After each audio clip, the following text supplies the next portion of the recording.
ከማሚ ጋር እንዴት ተዋወቃችሁ? የብቸኝነት ህይወት ለ7 ዓመት ያህል ገፋው። ዋት ያ ለምንድነው ሰው የራቀኝ? ለምንድነው ሰው ለዚህ ነገር የዳረገኝ እያልኩኝ ስልክሽን ስጭኝ አልኳት። ስልኳን ሰጠችኝ።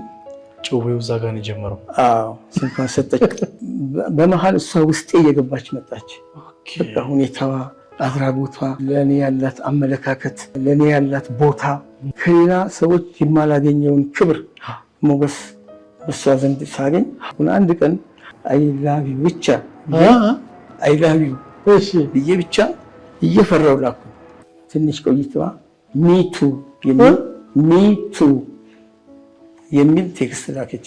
ዋው በዛን ሰዓት በቃ እኔ እንጃ በጣም የተለየ ስሜት ነው የሰማኝ። እንደ መጀመሪያ እንደ ልጅነት አፍቃሪነት ልዩ ነገር ነው ውስጥ የተሰማኝ። መዲ የኔ ቅን፣ የኔ ደግ፣ ፍቅር መስጠት የማያልቅብሽ፣ ለኔ ያለሽ ክብር፣ ለኔ ያለሽ ቦታ መቼም ተነግሮ ተሰፍሮ የሚያልቅ አይደለምና በጣም ወድሻለሁ፣ በጣም አፈቅርሻለሁ መዲዬ። እኔም ወድሃለሁ።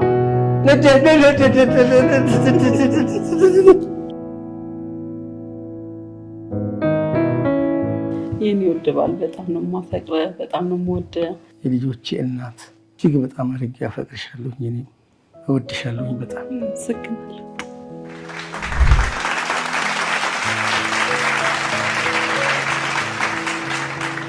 ውድ የመድኃኒት ቲዩብ ተከታታዮች ሳምንታችንን ጠብቀን ጋቢ ሾውን ይዘን ከተፍ ብለናል። የዛሬው የጋቢ ሾው እንግዳችን እስከዛሬው ጋቢ ሾው ላይ ከቀረቡት ትልቅ እንግዳችን ነው። ይህ እንግዳችን ራሱ በማስተዋወቅ ይጀምራል። ስለሱ ጥቂት ልበላችሁ። በፍቅር ህይወቱ እጅግ በጣም የተዋጣለት፣ ስለ ትዳሩ ሲያወራ ሁላችንም አፋችንን ከፍተን የምንሰማው ድንቅ አባታችን ነው። በተለይ ለኔም ለናንተም ስለመጣ ከልብ አመሰግናለሁ። አባቴ እንኳን በሰላም መጣ። አባቴ ስለመጣ ደስ ብሎኛል፣ በጣም ደስ ብሎኛል። እኔም በዚህ የጋቢ ሾው ፕሮግራም ላይ እንግዳ አድርገህ ስለጋበዝከኝ በእውነቱ እጅግ በጣም አድርጌ አመሰግናለሁ። ያው እንግዲህ እንደሚታወቀው ብዙዎቹ ያውቁሃል የኔ አባት እንደሆንክ፣ ግን ዛሬ ደግሞ እንደ ጠያቂና እንደ ተጠያቂ ነው ያለ ነው። አንተን እዚህ ጋር ስላገኘው በእውነት ትልቅ ክብር ይሰማኛል። በጣም ደስ ብሎኛል። ፍቃደኛ ስለሆንክ ያሳለፍከውን የህይወት ተሞክሮ ለብዙ ሰዎች ቢሰሙት ይማሩበታል፣ ይለወጡበታል ብለህ እዚህ ድረስ ስለመጣህልኝ አባቴ ከልብ አመሰግናለሁ። አስዬ ወይም ደግሞ አሰግድ ውልደቱ ምን ይመስል ነበር ከሚለው ብንጀምር ደስ ይለኛል። እንግዲህ ይህን ከጠየከኝ አሰግድ ውልደቱ ከዛሬ 50 ዓመት በፊት ሀገረ ማርያም ከተማ በምትባል በአሁኑ በኦሮሚያ ክልል ውስጥ የምትካለል እና በአሁኑ ደግሞ ቡሌ ሆራ ተብላ በምትጠራ አካባቢ ከእናቴ ከአብሰራ ገብረ ኪዳን እንዲሁም ከአባቴ ከአቶ አደራ ተሰማ ነው የተወለድኩት ማለት ነው። እድሜ ለትምህርት ሲደርስ እዛው ቡሌ ሆራ የአንደኛ ደረጃ ትምህርቴን እስከ 5ኛ ክፍል ከተማርኩ በኋላ በወቅቱ በነበረው አለመረጋጋት በደቡብ በኩል ትንሽ ጦርነት ነበረና ቤተሰቦቼ ምንንም ሳላውቅ ወደ ሻሸመኔ በስደት መተን ሻሸመኔ ከ5ኛ ክፍል ጀምሬ እስከ 10ኛ ክፍል ተመሬያለሁኝ ማለት ነው። እና በአብዛኛው በልጅነት ህይወቴን ብዙ የማስታውሰው ሻሸመኔ ነው ማለት ይቻላል። ምክንያቱም ትንሽ ከልጅነት ገና የወጣሁ በነበርኩበት እድሜ ስለሆነ ስለ ሀገረ ማርያም ብዙ አላውቅም፣ ግን ስለ ሻሸመኔ በደንብ አውቃለሁ። እስከ 10ኛ ክፍል ከተማርኩ በኋላ 11ኛ እና 12ኛ ክፍሌን ደግሞ እንደዚሁ የአቤሎ 2ኛ ደረጃ ትምህርት ቤት አጠናቅቄ በወቅቱ ማትሪክ ለማለፍ በባትሪ ተማሪ በሚፈለግበት ሰዓት አልፌ አለማያ ዩኒቨርሲቲ ጆይን አድርጌ እዛ በ1980 ዓመተ ምህረት ግራጁዌት አድርጌ የመጀመሪያ ዲግሪን ከአለማያ የወሰድኩት። በሀገራችን አሉ ከሚባሉ የፈርኒቸር ድርጅቶች ውስጥ አንዱ የሆነው ሶፋ ዞን በተለያዩ የሶፋ ምርቶቹ የፈርኒቸር ስራዎቹ ይታወቃል። ኪሶትን በማይጎዳ ዋጋ ጥራት ያላቸውን እቃዎች ከፈለጉ ሶፋ ዞን አለንሎት ይሉታል። ለበለጠ መረጃ ከታች ባለው ስልክ ይደውሉልን። ባሉበት ቦታ በፍጥነት እናደርስሎታል። ሶፋ ዞን ይለያል።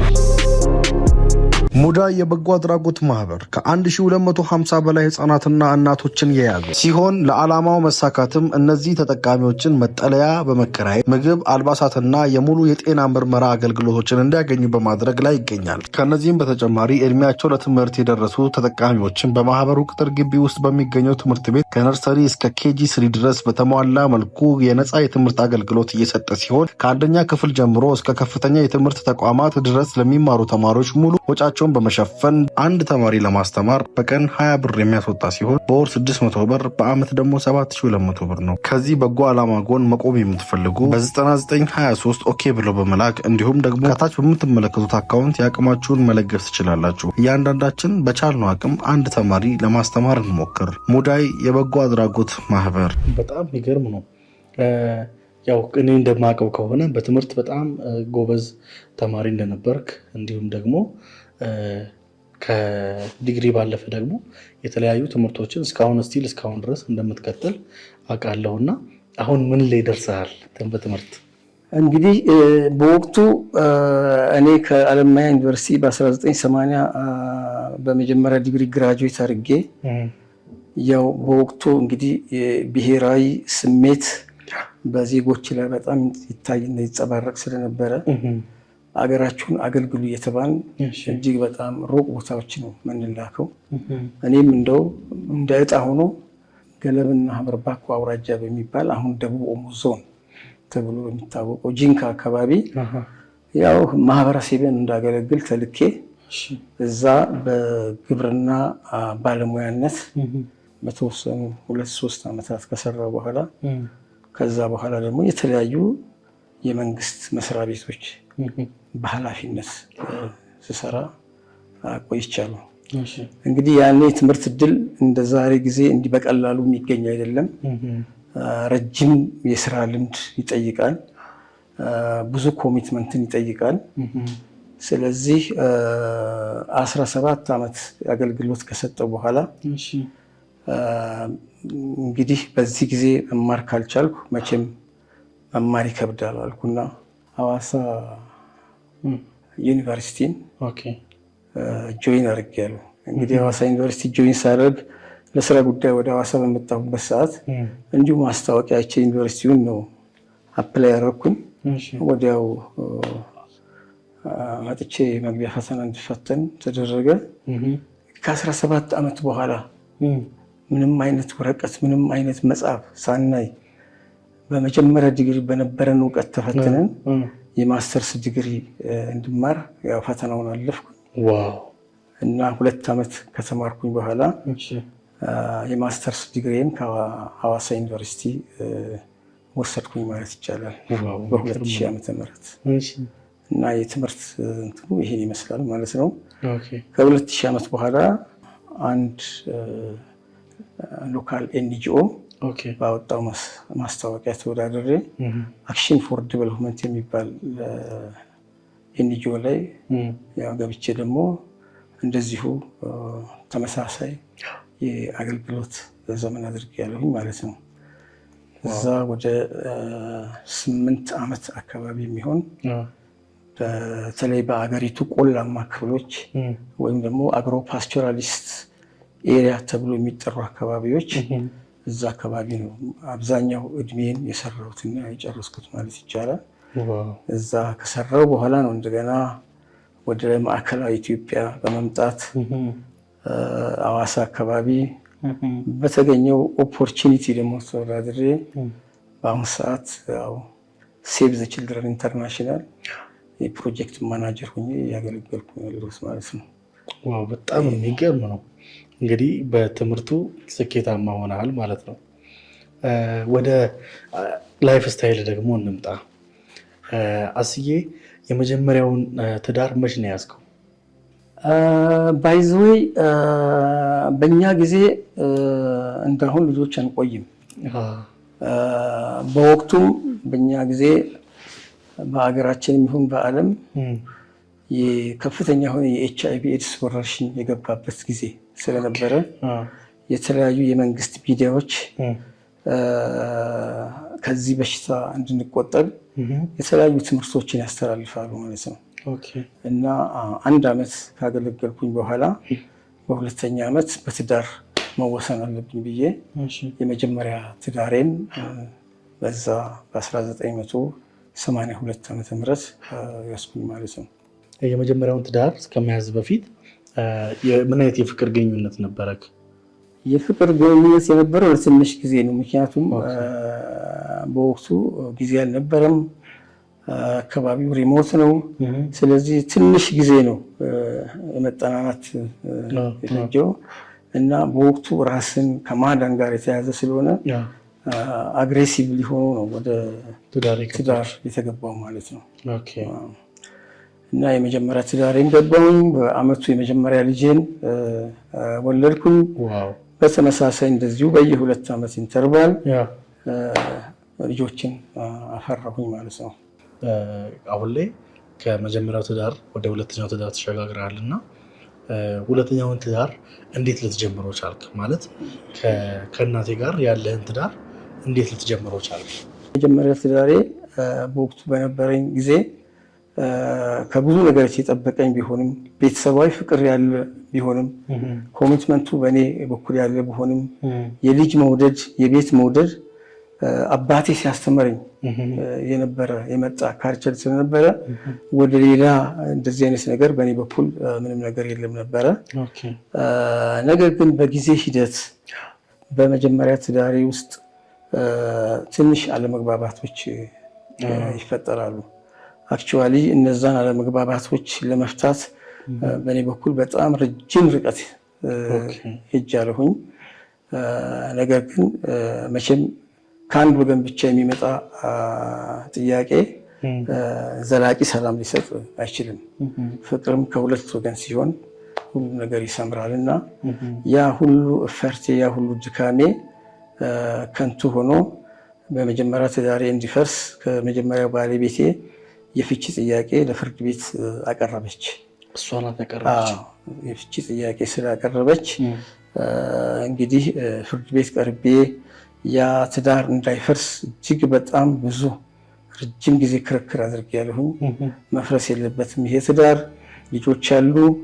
ስለዚህ ፍርድ ቤቱ ይሄንን ትዳር ሊጠብቅልኝ ይገባል እና ድጋፍም ሊያደርግልኝ ይገባል የሚል ክርክር አንስቼ መጨረሻ ከመጀመሪያ ባለቤቴ በዚህ ጉዳይ መስማማት ስላልቻለች የመጨረሻ ፍቺ ነው የሚለየን እንጂ መቀጠል አልችልም በማለቷ ክርክሩ ለብዙ ጊዜ ቆይቶ መጨረሻ በፍቺ ተጠናቋል ማለት ነው። ከዛ በኋላ ነው ማለት ነው ወደ ሁለተኛው ትዳር ከመግባትህ በፊት በመሀል የሆኑ ክፍተቶች አሉ። ግን በትዳርክ ላይ በመጀመሪያው ትዳርክ ላይ አንተ አጎደልኩት ወይ ደግሞ ይሄ ስህተቶች ቢስተካከሉ ኖሮ ያ ትዳር አይፈርስም ነበር ብለህ አሁን ላይ ከርቀት ሆኖ ስትመለከተው ያሉ ችግሮች አሉ ብለህ የምታስባቸው ነገሮች ካሉ በአሁን በዚህ ሰዓት ላይ ትዳር ውስጥ ያሉ ብዙ ሰዎች ስላሉ ለነሱ ትምህርት ይሆናል እና ምን ነበር በዛን ጊዜ የነበረባችሁ እኚህ ነገሮች ቢፈቱ ኖሮ ያ ትዳር ለመፍረስ አይደርስም ነበር ብለህ የምታስባቸው ችግሮችን እስኪ ንገረኝ። በእኔ በኩል ዛሬም ቢሆን አጎደልኩት ብዬ የምጸጽተኝ አንዳችም ነገር የለም። የራሴን ጥረት ተጠቅሜያለሁ። ምናልባት ይህን ፕሮግራም የሚከታተሉ ሰዎችም ይህን ነገር ሊያውቁ ይችላሉ እና ትዳሩ ከመፍረሱ በፊት ወደ 7 ዓመት የሚሆን ቶሎሬት አድርጌያለሁኝ። ይሄ ችግር ይፈታል፣ ይህን ችግር መፍታት እንችላለን። በመካከል ብዙ ችግርም እኔም ማውቀው ችግርም የለም። ከአንተ ጋር አብሬ መኖር አልፈልግም፣ ነፃነትን እፈልጋለሁ የሚል አመለካከት ስላላት ምን አይነት ነፃነት ነው እስከሚባል ድረስ እስከዛ ድረስ ለመምከር ሞክሬያለሁ። ጓደኞቼን ጠርቻለሁ። አብረን የበላን የጠጣናቸውን ሰዎች፣ ከስራ ባልደረቦቻችን፣ የስራ ኃላፊዎቻችን፣ የእነሷን ግንኙነት የሚያውቁ ሰዎች እነሱን ሁሉ ጋብዣለሁኝ። በዚህ ጉዳይ ያ ትዳር እንዳይፈርስ እውነት ለመናገር አልቅሻለሁኝ። ወደ 7 ዓመት የሚሆን በብቸኝነት ተሰቃይ ሳለቅስ ግን ቢያንስ አንድ ነገር የሚያስረኝ ነገር አለ እያልኩ ልጆቼን በማሰብ ልጆች መማር አለባቸው በቃ በሚል እምነት ወዲህ ወዲያ ሳልል ልጆቼን እያስተማርኩ 7 ዓመቱን ጨረስኩኝ። በመለመን ነገ ያልፋል፣ ነገ ይቀየራል፣ ነገ ሌላ ቀን ነው፣ መልካም ጊዜ ይመጣል፣ ፈጣሪ ደግሞ ይሄንን ትዳር ያስተካክሏል ብዬ በጣም እምነት ነበረኝ። ያ ሁሉ ሊሳካ አልቻለም። በመጨረሻ በሷ ግፊት ይሄ ትዳር የመጨረሻውን የመለያየት ላይ ደርሰን ያው ፒስፉሊ ተለያይተናል ማለት ነው። ከዛ በኋላ ማለት እዚህ ጋር አንተ ትዳሩን ማጣት አልፈለግክም ነበር። ብዙ ሞክረሃል ያንን ትዳር ላለማጣት፣ ልጆችን ላለመበተን ብዙ አይነት የራስ የሆኑ ብዙ የቻልካቸው ነገሮች አሉና ግን አልሆነም፣ ፈረሰ። ከፈረሰ በኋላ ብቻህን የነበርክባቸው ጊዜያቶች ምን ይመስሉ ነበረ? ማለት ልጆችን ብቻህን ያለ እናት ብቻህን ስታሳድጋቸው ነበርና ልጆችን ማሳደግ፣ ለቁም ነገር ማብቃት፣ ማስተማር ምናምን እኚህ ብቻህን እኚህ ሁሉ ነገሮች እናትም አባትም ሆነ እንዴት ልታደርጋቸው ቻልክ? እንግዲህ ልጅን የሚሰጠው ፈጣሪ ነው። በዚህም በዛም ተባለ ልጆች ተወልደዋል። አይገርም? እነዚህ ልጆች ደግሞ በጣም የሚያሳዝኑ ልጆች ናቸው። በትምህርታቸው እጅግ በጣም ጎበዞች ናቸው፣ ታለንቶች ናቸው። ከክፍል ፈርስት ሰከንድ ነው የሚወጡት እና በወቅቱ እኔ እንደው በባህሪ ፈጥሮብኝ ከስራ በኋላ አንድም ቀን ከተማን ውጪ ከምሽቱ 12 ሰዓት በኋላ አላውቃትም። በቀጥታ ከስራዬ ወደ ቤት እመጣለሁ። ቀጥታ ልጆቼን ማስተምረው ልጆቼን ማግዘው። በዛ መልክ እነሱም ደግሞ በትምህርታቸው እጅግ በጣም ጎበዞች የተመሰከረላቸው ነው። አያሳፍሩኝም። ትምህርታቸውን በዛ መልክ ነው ሲከታተሉ። ዛሬ ግማሹ ስራ ይዞ የራሱን ህይወት በደንብ አድርጎ እየመራ ነው። የተወሰኑት ዩኒቨርሲቲ እየተማሩ ነው። የተወሰኑ 2 ልጆች ደግሞ የ12ኛ እና የ9ኛ ክፍል ተማሪዎች አሉ። እነሱንም አሁን ሰፖርት እያደረግኩ ነው እና ብቻዬን ልጆቹን ያሳደግኳቸው ከዛ ጊዜ በኋላ ምክንያቱም በሁለት ነገር መጎዳት የለባቸውም። ይሄ ትዳር መፍረሱ የዚህን ትዳር ዋጋ መክፈል ያለብን እኔን ነኝ። ከቻለ ደግሞ እሷ ናት። እሷ ለዚህ ነገር ብቁ ባለመሆኗ ሁሉም የቤተሰብ ኃላፊነት የልጆችን የማሳደግ የማስተማር፣ ጤናቸውን የመንከባከብ ሁሉ ኃላፊነቱ በእኔ ላይ ነበር የወጣውና እነዚህ ልጆች ተመስገን እግዚአብሔር ይመስገን በአሁኑ ሰዓት ላይ በጣም ጥሩ ደረጃ ላይ ናቸው ያሉት። በዚህ በኩል እጅግ በጣም ደስተኛ ነኝ። እግዚአብሔር በጣም በእውነት ላመሰግነው እወዳለሁ። በጣም አላሳፈረኝም። እንደ ሌሎች ትዳር አልተበተንም። ልጆች የትም ውጪ አልወጡም። በቃ እዛው በቤት ውስጥ ፕሮቴክትድ ሆነው እዛ የሚገባቸውን ትምህርት እየተከታተሉ በጥሩ ስነ ምግባር በጥሩ ስነ ልቡና የተማሩ ልጆች ናቸውና በዚህ በኩል እጅግ በጣም ደስተኛ ነኝ። ተዋጥቶልኛል ማለት ይችላል። በጣም እኔ ራሴ እስከማውቃቸው ድረስ 2 ዶክተር ልጆች አሉክ፣ እንዲሁም 1 ኢንጂነር ልጅ አለክ። ስለዚህ እጅግ በጣም ብዙ ጎበዝ ልጆች አሉ። እንዲሁም በኮምፒውተር ሳይንስም ደግሞ እንደዛው ሰቅለው ነው ሁሉም የወጡትና በጣም ጂኒየስ የሆኑ ልጆች አሉ። የነሱን ፍሬ ደግሞ ያንተ ትልቁ ጥረት አለበትና በጣም ጀግና አባት ነህ። በዚህ አጋጣሚ ምን አለ መሰለህ፣ ብዙውን ጊዜ አባቶች የሚከብዳቸው ልጆቻቸውን ትሪት አድርገው በተለይ ደግሞ ካልባሌ ቦታ ትምህርታቸው ላይ ፎከስ እንዲያደርጉ የነገ ግባቸው ላይ ፎከስ እንዲያደርጉ የሚያደርጉ አባቶች በጣም ጥቂት ናቸው። ምክንያቱም ስራን ያባራሉ፣ ቤት ያለውን ነገር ደግሞ ብዙ ጊዜ ይዘነጋሉ። እና አንተ ደግሞ ውጭ ያለውንም ስራ እንዲሁም ደግሞ ቤት ያለውንም እንዲሁም አይ ቲንክ እንደውም አንዴ ማዘር ስትነግረኝ እሑድ ሁላ የእነሱን ልብስ ምናምን አንተ ነበርክ የምታጥብላቸው ምናምን ያንን ነገር ራሱ ስትነግረኝ ነበርና በጣም ያልተነገረልህ ምርጥ አባት ነው። ቴንክ ዩ። አሁን ወደ ማሚ ልምጣና ከማሚ ጋር እንዴት ተዋወቃችሁ? ከመዲ ጋር እውቅናችን በጣም የሚገርምህ እኔ እንዳልኩህ ትዳር ከፈታ በኋላ ወይም ደግሞ ገና ትዳሩ ለመፍረስ እየተንገዳገደ ባለበትና በመጀመሪያ ሚስቴ ማንገራገር ሲመጣ በዚህ በኩል በጣም ጭንቅላቴ ተነክቶ ነበረ። እንዴት እንደዛ ይሆናል የሚል በጣም ቁጭት ነበረብኝ። ለዚህ ነው እንደ እግዚአብሔር የፈጠረኝ እንደዚህ አይነት ነገር ሊያሳየኝ ነው እንዴ? እኔ በህይወቴ አንድም ቀን እንደዛ አስቤ አያውቅም። እንደዚህ ትዳሬ ይፈርሳል የሚል በፍጹም። ምክንያቱም ብዙ መስዋዕትነት ነው የከፈልኩለት ለዚህ ትዳር፣ ለልጆቼ ስል የከፈልኩት መስዋዕትነት እንዲህ በአጭር ጊዜ እንደዚህ ይሆናል ብዬ አልጠበቅኩም ነበር። ግን እግዚአብሔር አለና እንግዲህ እሱ ያለው ነገር ይሆናል። በዚህ መልክ ተፈጸመ እና በዛን ሰዓት የብቸኝነት ህይወት ለ7 ዓመት ያህል ገፋው። ያ ለምንድነው ሰው የራቀኝ? ለምንድነው ሰው ለዚህ ነገር የዳረገኝ እያልኩኝ ብቻዬን አንዳንድ ጊዜ አለቅስ ነበረ። አንዳንድ ጊዜም ልጆቼ ከጎኔ ሆነው በቃ አይዞህ አባዬ ሁሉ ነገር ያልፋል፣ በቃ አንተ እኮ አባታችን ነህ ለእኛ ያስተማርከና ምንም ነገር የጎደለን ነገር የለም፣ ግን ፕሊስ ራስህን ጠብቅ እያሉ ልጆቼ ጭምር ሁሉ ይመክሩኝ ነበር። በዚህ ሂደት ውስጥ እያለው የአቤሎ ከምሰራበት ወደ አዋሳ መጣሁ።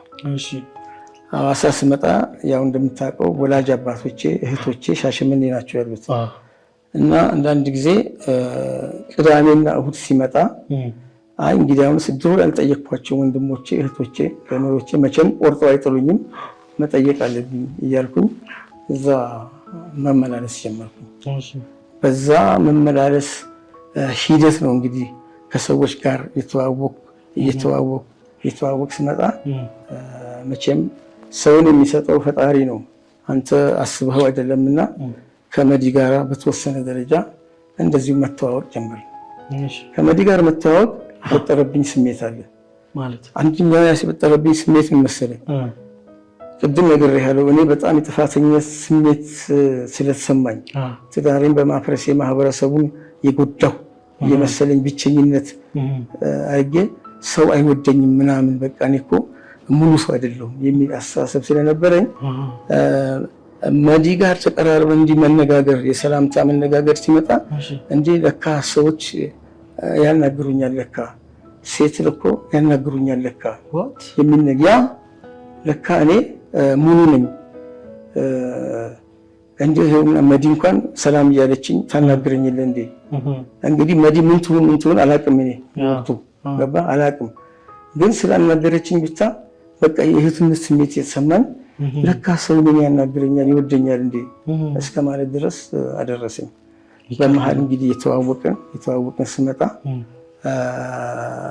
መዲም እዛ ትሰራ ነበረ ሱቅ እየመጣው ሱቅ እየጠየኳት ቤት እመጣለሁ፣ ሱቅ እየጠየኳት ቤት እመጣለሁ እና አንድ ቀን አይ እንግዲህ ከመግባባት አለብኝ ቢያንስ የፍቅር ጥያቄ ባላቀርብ እንኳን ሰው በእህትነትም ሆኖ እየተጠያየቀ መኖር ይችላል። ምን አለ እንደ እህቴ እየጠየቀችኝ ብትኖር እንኳን ትልቅ ነገር አይደል እንዴ ብዬ መሪ አንዳንድ ጊዜ እህቶችን ወንድሞችን እዚህ ለማግኘት ስልካቸውን ቢብለኝ ምን ቢለኝ እስኪ ተለዋጭ ስልክ ባንቺ ላገኛቸው ስልክሽን ስጭኝ አልኳት። እሷም ምንም እንደዛ አይነት ጥርጣሬ የለም ስልኳን ሰጠችኝ። ጭዌው እዛ ጋር ነው የጀመረው። አዎ ስልኳን ሰጠች፣ ስልኳን ያስኩኝ። ከዛ በኋላ እየደወልኩ እንዴት ነሽ እያልኩ ጠየቅኩኝ። አንድ ቀን እንትን ነበር ጥምቀት ነበር። እሺ የጥምቀት ቀን አሁን በቃ ውስጤን እስቲ መናገር አለብኝ እኔ በመሃል እሷ ውስጤ እየገባች መጣች። በቃ ሁኔታዋ፣ አድራጎቷ፣ ለእኔ ያላት አመለካከት፣ ለእኔ ያላት ቦታ ከሌላ ሰዎች የማላገኘውን ክብር ሞገስ በሷ ዘንድ ሳገኝ እንዴ ብዬ ቆም ብዬ ማሰብ ጀመርኩና እስቲ ቆይ ዝም ብዬ ሰላም ልበላት አልኩና አንድ ቀን በትንሽ ጽሑፍ በቴክስት ላይ አይላቪ ብቻ አይላቪ ብዬ ብቻ እየፈራው ላኩ። እየፈራው ምናልባት ከዚህ ጊዜ በኋላ እንዴት በዚህ ነገር ሊያስበኝ ይችላል ብላ ሪሌሽንሺፑን ከት ታደርጋለች። እንደውም ለእህትነት ያሰብኳት ልጅ ጭራሽ ላጣ እንደው እያልኩ ልቤ እየፈራ ነበር። ግን ፈርታ አትሞትም እውነት ነው አይደል እንዴ? እስኪ ይሁን አልኩና ላኩኝ። ከዛ በኋላ መዲም ትንሽ ቆይታ ሚቱ የሚል ቴክስት ላከችልኝ። በዛን ሰዓት በቃ እኔ እንጃ በጣም የተለየ ስሜት ነው የሰማኝ። እንደ መጀመሪያ እንደ ልጅነት አፍቃሪነት ልዩ ነገር ነው ውስጥ የተሰማኝ። ይሄን ያህል ሰው እስከዚህ ድረስ ለካ ይወደኛል እንዴ ያፈቅረኛል እንዴ እንዴት በቃ ብዬ በጣም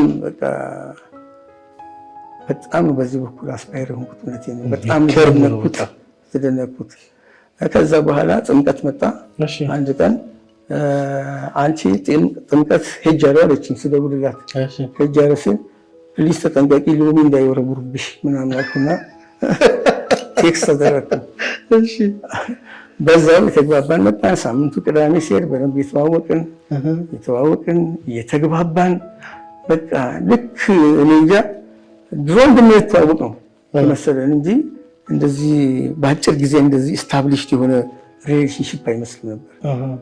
እየተግባባን አብረን መዋል ከዛ አብረን ማደር እንደዚህ እያለ መጣ። በቃ እኔ ህይወቴ አሁን እዚህ ቦታ ላይ ተለውጧል አልኩኝ። ኮምፕሊትሊ ለሰው ያለኝ አመለካከት ሁሉ ፖዚቲቭ ሆነ። ድሮ ሰውን የምርቀው ምን የምለው በሷ ባህሪ በመነሳት ለሰዎች ሁሉ መልካም አመለካከት ማሳየት ጀመር። ከውስጤ የዲፕሬሽን ስሜት እየወጣ በቃ ሙሉ ሰው እየሆንኩ በመጣሁ ያ የትዳር መፋታት ያደረሰብኝ ተጽዕኖ በቃ ቀስ እያለ የተሸረሸረ ወጣ እና እሷም ይሄን ጉዳቴን ስታቅ ስለነበረ በጣም ነው የምታከብረኝ፣ በጣም ነው የምትጠነቀቅልኝ። እውነት ለመናገር በዚህ መልክ እየተነጋገርን አብረን መኖር አለብን በቃ ወደሚል ድምዳሜ ደረስን። እንግዲህ አብረን እንኖራለን ስንል በመሀል ስታብሊሽ ያደረግናቸው የተለያዩ ሩሎች አሉ። ለምን ሰው ከኋላው መማር አለበት። ሰው ካለፈው ነገር መማር አለበት። ካለፈው ነገር ተምረህ ወደፊቱ የፊቱ ቢያደናቅፍህ ስህተተኛው አንተ ነህ። ስለዚህ የፓስት ህይወታችን ያሳለፍንበት ህይወት ለብዙዎቻችን የመማሪያ እድል ነው እንጂ ወድቀናል ብለን ተስፋ ቆርጠን የምንተውበት ጊዜ አይደለም ማለት ነው። ይሄን ነገር በጣም ተምሬበታለሁ በህይወቴ ማለት ነው። ምንም ነገር ያደናቅፈኝ ይሄ አሁን ያደናቀፈኝ ነገር የሚቀጥለው እንዳሸንፍበት ትምህርት የሰጠኝ ሁኔታ ነው ብዬ ነው የማስበውና እኛ እንግዲህ ዛሬ ታላላቆች ነን። በብዙ ነገሮች ራቅ አድርገን ማሰብ እንችላለን። ምን ነበር ያደናቀፉን፣ ምን ነበር የጣሉን የሚሉትን ነገሮች ፍቅር እንዴት ሊጎዳ ይችላል በሚሉት ዙሪያ ላይ እጅግ በጣም ሁል ጊዜ ናይት አጀንዳ ከፍተን እንነጋገር ነበር። ስለ ፍቅር ስለ ወደፊት ህይወታችን ምናምን እየተነጋገር ልባችንን ወደ አንድ ያመጣን በዚህ መልክ ከእሷ ጋር የመጨረሻ ደረጃ ላይ ከመዲ ጋር ደረስን።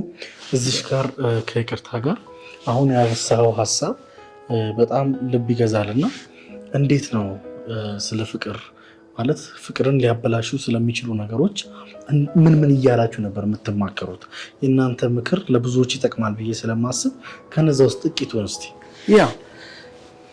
አንደኛ ያየነው ነገር የሰው ልጅ ወደ ፍቅር ወደ ትዳር ሲገባ ከሱ የሚጠበቅ ኮሚትመንት ያለ መሆኑን መረዳት ያስፈልጋል። ይሄ ፍቅር የቆመው በሁለት ሰዎች ግንኙነት ነው እንጂ የአንድ ሰው ግንኙነት ብቻ የአንድ ሰው ማፍቀር ብቻ ፍቅርን ስታብሊሽ አድርጎ ሊያቆመው አይችልም። እስኪ አንድ አባባል አለ። እቺ ብር የምናስርባት ፕላስቲክ ታውቃለህ? እቺ ብር የምናስባት ላስቲክ ሁልጊዜ መዲን እንደዚህ እያልኩ አስተምራት ነበረ እና እቺ ላስቲክ ያዣትና ጫፏ ላይ ያስይዛታሉ። እኔም ወጥሪ ይላሉ እና እንወጥራታለን። አሁን እቺ ነገር ትወጥራ የቆየችው እኔና አንቺ ስለያዝናት ነው። አሁን እኔ ልቀጣት አልኩና ስለቃት መጥቶ አቃጠላት። ፍቅርም እንደዚህ ነው አልኳት። በሁለት ሰው መልካም ፈቃደኝነት ላይ ሲመሰረት ነው እንጂ አንዱ ፍቅር እያለ አንዱ ቤት እያለ አንደኛው ባይሆን ምንም ያ ነገር ሊቆም አይችልም። ስለዚህ ወደፊት የኔና አንቺ ግንኙነት በሁለታችን ኮሚትመንት የሚቆም መሆኑን መረዳት አለብን።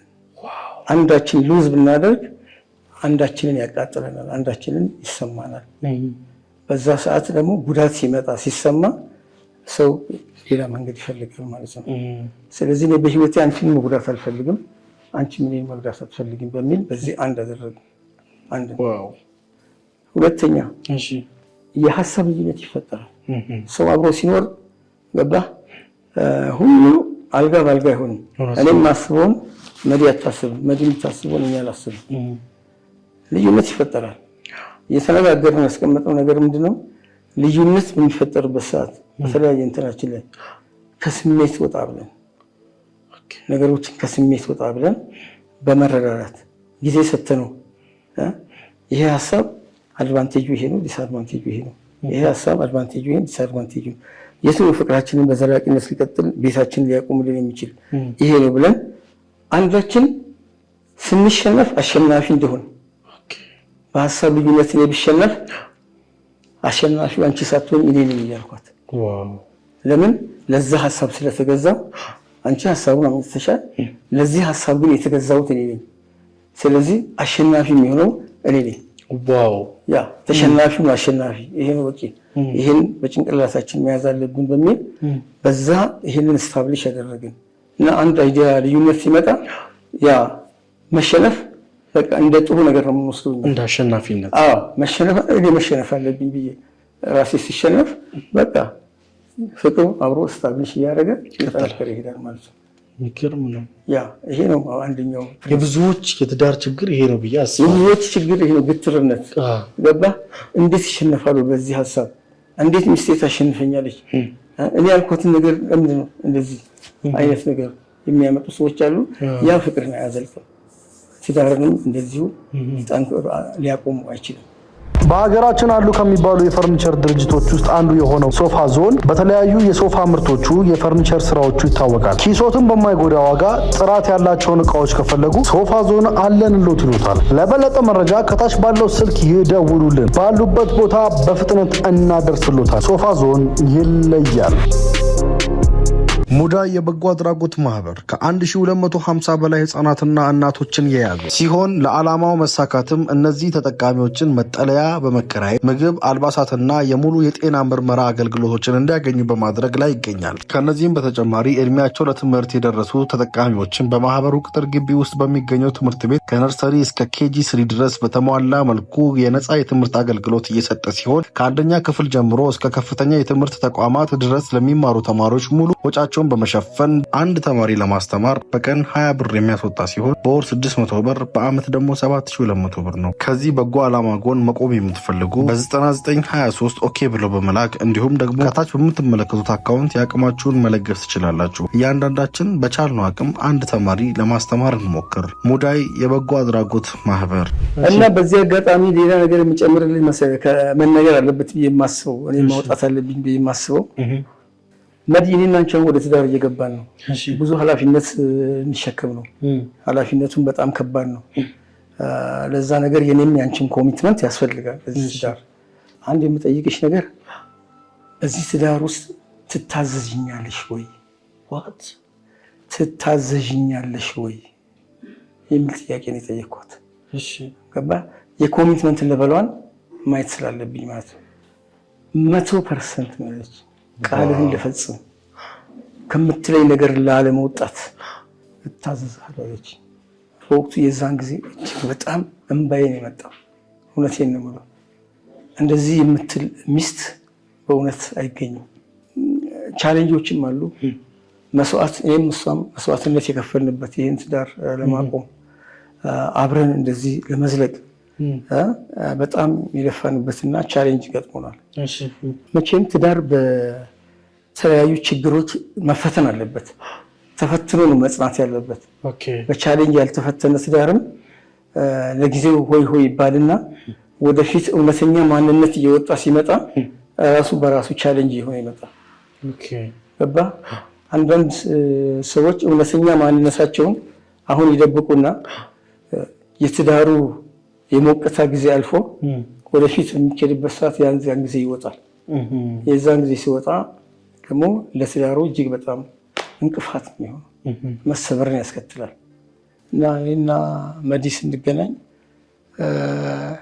ቻሌንጅ የገጠመን በመጀመሪያ ከቤተ ዘመድ ነው። ከራሳችን ዘመዶች ነው።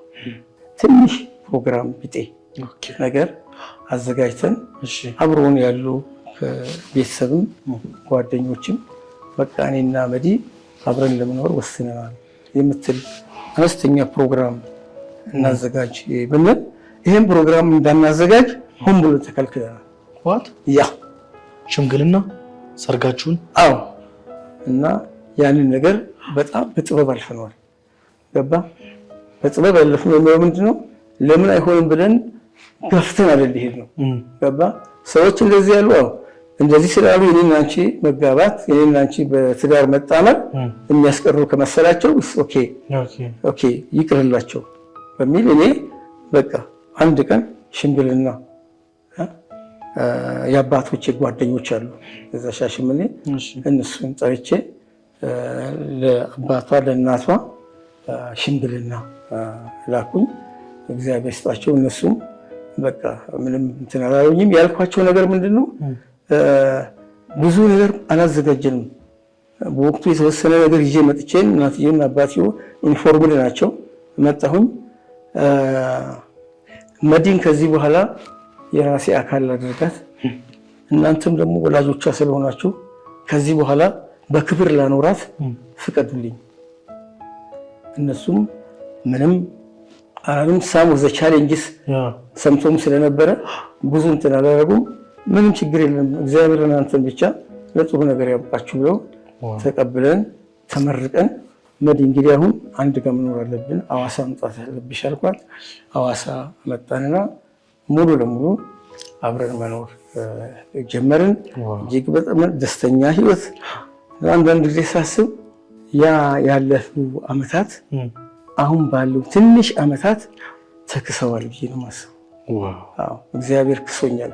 ለምን ትዳር ምን እንደሆነ ትዳርን በጥሩ ነገር የተቀበልኩበት በቃ ለካ ትዳር እግዚአብሔር መርቆ ከሰጠ ህይወትን የሚያለመልም እንደዛ ነው የሚያስበው። እኔ ህይወትን የለመለመው ብዬ ነው የማስበው። ህይወትን ያለመልማል ብዬ ስለማስብ በቃ እነዚህ አመታት አብሬ የኖርኩባቸው አመታት እጅግ በጣም በህይወቴ ወርቃማ አመታት ናቸው ብዬ የማስበው ነው። አሁን በዚህ ጊዜም ራሱ አንዳንድ ጊዜ ምናልባት አንዳንድ ነገሮችን እያሰባሰብኩ ነው። የጽሁፍ የምናምን ማስረጃዎችን ወደፊት የራሴን ባዮግራፊ እንደምጽፍ አውቃለሁኝ። እዛ ባዮግራፊ መጽሐፍ ላይ እነዚህ ነገሮች አውጥቼ ለሚመጣው ለታችኛው ትውልድ በትምህርት መልክ ማስተላለፍ እንዳለብኝ ያሰባሰብኳቸው መረጃዎች አሉና ይሄንን ለማሰብም ያበቃኝ አምላክ ከዛ የዲፕሬሽን ህይወት ወጥቼ እንደዚህ ለማሰብ ያበቃኝ አምላክ እግዚአብሔር ይመስገን። በዛ ሂደት ውስጥ ነው ያለ ነው እና መዲ በእውነት አዲስ ህይወት ያሳየችኝ አዲስ መንገድ የከፈተችልኝ ነው። አንድም ቀን ከመዲ ጋራ እኔ እንጃ በስልክ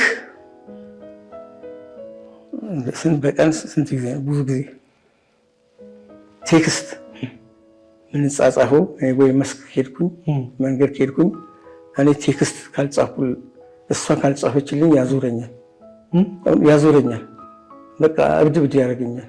እውነቴን ነው።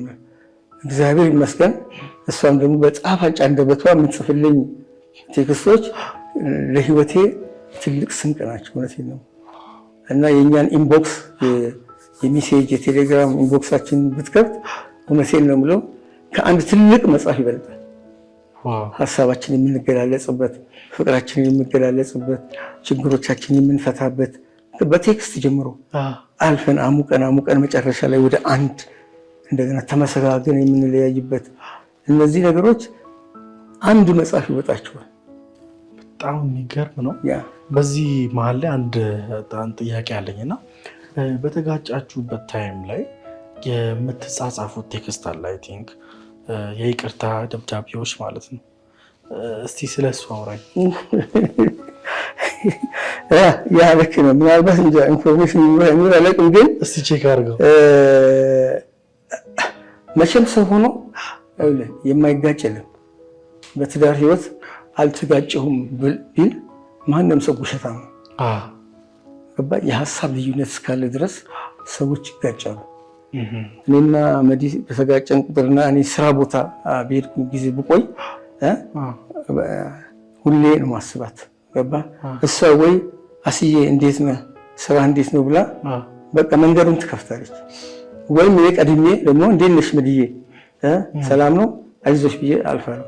በዛ ይጀምር አንዳንድ ይባልና ነገሩን እናነሳለን እና በአንድ አጋጣሚ እንደዚሁ አንድ የሀሳብ ልዩነት ተፈጠረ። ገባ የሀሳብ ልዩነት ተፈጠረና ይሄንንማ ብለን የሀሳብ ልዩነቱ ሳይፈታ ጠዋት አካባቢ ስለነበረ እኔ ስራ ስለነበረብኝ ወደ ስራ መጣሁ እና ቀን ሙሉ ቆዘምኩኝ። እሷም በዛ በኩል ቆዝም ማለት መጨረሻ ላይ እኔ ምን አልኩኝ፣ ምሳ ከበላው በኋላ የተወሰነች አንድ 30 ደቂቃ የረፍት ጊዜ ነበረች። በዛን ሰዓት ብቻዬን መሆን ፈልጋለሁ። ብቻዬን ሆንኩኝ። ነገሩን ሳስብ እሷ ትክክለኛ ሆና መሆኑን ደረስኩ እና ይሄንን እንዴት አድርጌ ነው ይቅርታ የምጠይቃት? በምን መልክ ይሄንን ነገር ልግለጽ ስል ግጥም መጻፍ አለብኝ አልኩኝ። ግጥም መጻፍ አለብኝ። በግጥም ነው ዛሬ የምጠይቃት። ምክንያቱም በግጥም ማወቅ አለባት ይቅርታዋን ቶሎ እንዳገኝ የሚል ነገር ጭንቅላቴ ውስጥ መጣና አንድ ግጥም ጽፌያለሁ እና እሷን ግጥም ባነብልህ እጅግ በጣም ደስ ይለኛል። መስማት ደስ ይለናል። ማንበብ አለብኝ። ቀን ቆጥሮ ቂም ቋጥሮ ደጃፌ ደርሷል ነገር አምርሮ አስቦ ነበረ ዲያብሎስ በሮ ደርሶ ቤቴን ሊያፈርስ አጣላን አባላን ለሰዓታት እንደማንተዋወቅ ለዓመታት የፍቅራችን ጣዕም ተረስቶ ቤተሰብነት ቦታ አጥቶ ለሰዓታት ተጨነቅን ግራ ገባን አዲስ ሆነን ተነቃነቀ የትዳር ማገሩ ሳጥናኤል ሳቀ ሰራ ቀመሩ ለካስ ይወደኝ ነበር መንፈስ ቅዱስ ጸልዩ አለን በለሆሳስ የፈጣሪ ስሙ ሲጠራ ውድቆ ተበተነ የሳጥናኤል ሴራ ፈጣሪ ደገፈን ጥልቁን አሻገረን በምስጋና ጸሎት ስሙን አወደስን ፈጣሪ አምላኬ ከቶ አትጣለን በቤተ መቅደስህ በቃልህ እጠበን አልኩና ይሄን ሜሴጅ አስተላለፍኩላት። ከዛ በኋላ መጣሁ ማታ ከስራ መዲ በቃ ይቅርታ ቴክስት ደርሶሻል? አዎ ደርሶኛል አለችኝ። እሷም እጅግ በጣም ሩህሩህ በሆነ ልብ ተቀብለን ነገራችንን በዚህ መልክ ዘጋን እልሃለሁና አንዳንዴ እንደዚህ ቴክስቶቻችን እንደዚህ አይነት ቁም ነገሮች እያዋዛን ነው እንግዲህ ህይወታችን እየኖርን ያለ ነው ማለት ነው። እና ይሄንን አስታውሳለሁ። እጅግ በጣም ብዙ ሌሎች አሉ፣ ግን ያስታወስኩትን በቅርብ ያገኘሁትን ነው። አሁን በጣም የሚገርም ነው ማለት በተሰበረ ልብ የተጻፈ ግጥም ነውና በጣም ደስ ይላል። አሁን በዚህ ሰዓት ባለቤትህ ይህንን ቀረጻ የተመለከተች ነው። ስለዚህ አንተ ለእሷ ያለህን ፍቅር ካሜራውን እያየክ ግለጽላት። እንደዚህ ባለች አጭር ኢንተርቪው በእርግጥ ሳያስቡ መናገር ቢከብድም ግን አሁን አት ዘ ሞሜንት ውስጤ ጭንቅላት የሚያስበው ነገር ከመግለጽ የሚያግደኝ ነገር የለም። መዲ የኔ ንጹህ፣ የኔ ቅን፣ የኔ ደግ፣ መልካም መስራት የማያልቅብሽ፣ ፍቅር መስጠት የማያልቅብሽ፣ በእውነት ላደረግሽልኝ ነገር ሁሉ በጣም ከልቤ አመሰግናለሁ። እጅግ በጣም ንጹህ መንፈስ፣ የጠራ አንደበት፣ ለሰው ልጅ ያለሽ ክብር፣ ለኔ ያለሽ ክብር፣ ለኔ ያለሽ ቦታ መቼም ተነግሮ ተሰፍሮ የሚያልቅ አይደለምና እጅግ በጣም አድርጌ እወድሻለሁኝ።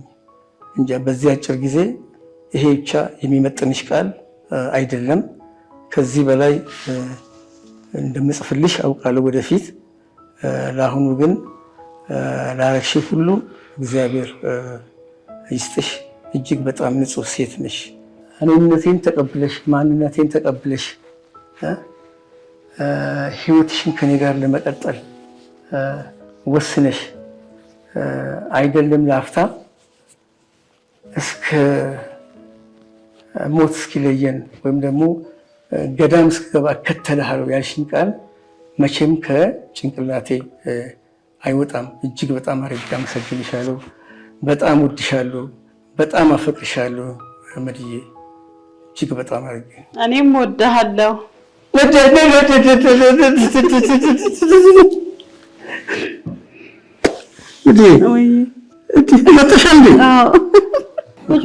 እሺ መድዬ፣ በጣም አመሰግናለሁ። ወድሻለሁ። በጣም ወድሃለሁ። በጣም አመሰግናለሁ። ያልከውን ሰምቻለሁ።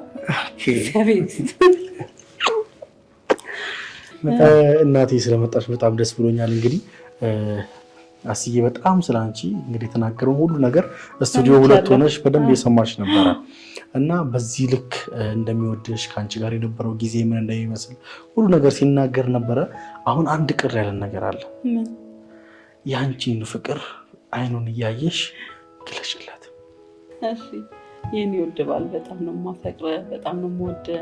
እውነት አንተን የሰጠኝ እግዚአብሔር ነው እና እግዚአብሔር ስሙ ይባረክ። አንተን ስለሰጠኝ እሱን አመሰግናለሁ። በጣም አፈቅርሃለሁ፣ እወድሃለሁ ከልቤ። የልጆቼ አባት ኑርልኝ። እሺ አስዬ፣ አንተም ደግሞ አይኗን እያየክ ያለን ፍቅር ግለጽላት። ምድዬ፣ እጅግ በጣም አድርጌ እወድሻለሁ፣ አፈቅርሻለሁ። አንቺ በጣም ብዙ ትምህርት ተምሬያለሁኝ። መንገዴን ያቀናሽልኝ ንጹህ ሚስቴ፣ የልጆቼ እናት፣ እጅግ በጣም አድርጌ አፈቅርሻለሁኝ። እኔም እወድሻለሁኝ በጣም። አመሰግናለሁ